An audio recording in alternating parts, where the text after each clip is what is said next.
আমরা শান্তিপূর্ণভাবে সমাধান করার জন্য এখানে আসছি। আমাদের যে ইউএনও আছে, আমি সেটাই বলতেছি, আমরা চাচ্ছি শান্তিপূর্ণভাবে আপনি আমাকে এটা সমাধান করে দেন।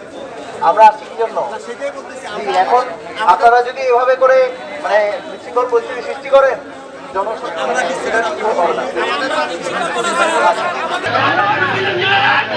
তারের শীষের কিছু সংখ্যক সন্ত্রাসী বারবার মিছিল করে যায়, তখন আমরা আমাদের পথসভা সমাপ্ত করে সামনে যাই।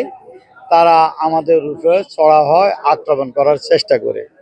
সেখানে পুলিশ তাদেরকে সরিয়ে দেয়, আমরা তখন চলে আসি।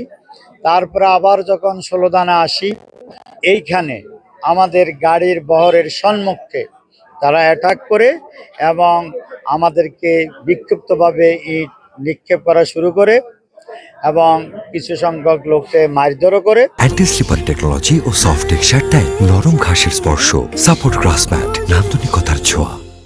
তখন পুলিশ এসেছে, কিন্তু ডিবি এসেছে, তারা পুলিশকেও মানে না, ডিবিকেও মানে না। পক্ষান্তরে আর্মি আসার পর তারা যেইখানে আমাদেরকে পথরোধ করেছে সেইখানে দাঁড়িয়েছিল, কিন্তু যদি তাদেরকে থাবা দিয়ে দুই একজন ধরতো তাহলে পুনরায় এই খাজুরিয়া বাজারে এই ঘটনা ঘটতো না।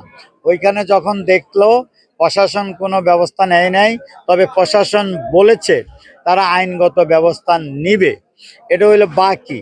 নগদ যদি নিত তাহলে আবার খাজুরিয়া বাজারে আমাদের মেয়র সাহেব আসছে, ওইখানে গ্যাঞ্জাম শুনে খাজুরিয়া বাজারে মেয়রকে ধরে তার গাড়ি ভাঙচুর করে মোবাইল নিয়ে যায় এবং প্যানেল মেয়র জাকিরকেও মারধর করে তার মোবাইল নিয়ে যায়।